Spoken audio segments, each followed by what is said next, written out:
Все, дозбираємо вже гарантійного кентавра. Повністю була замінена корпус коробки швидкостей, все повністю перебрато.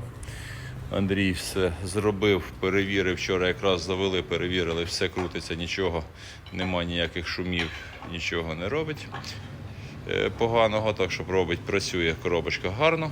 Тож тепер вже кинули крила, закріпляємо колеса і відвозимо нашому клієнту. Отож, якщо ви хочете мати гарний тракторець із чесною гарантією, вам до нас, салон Агролюкс, місто Мукачево.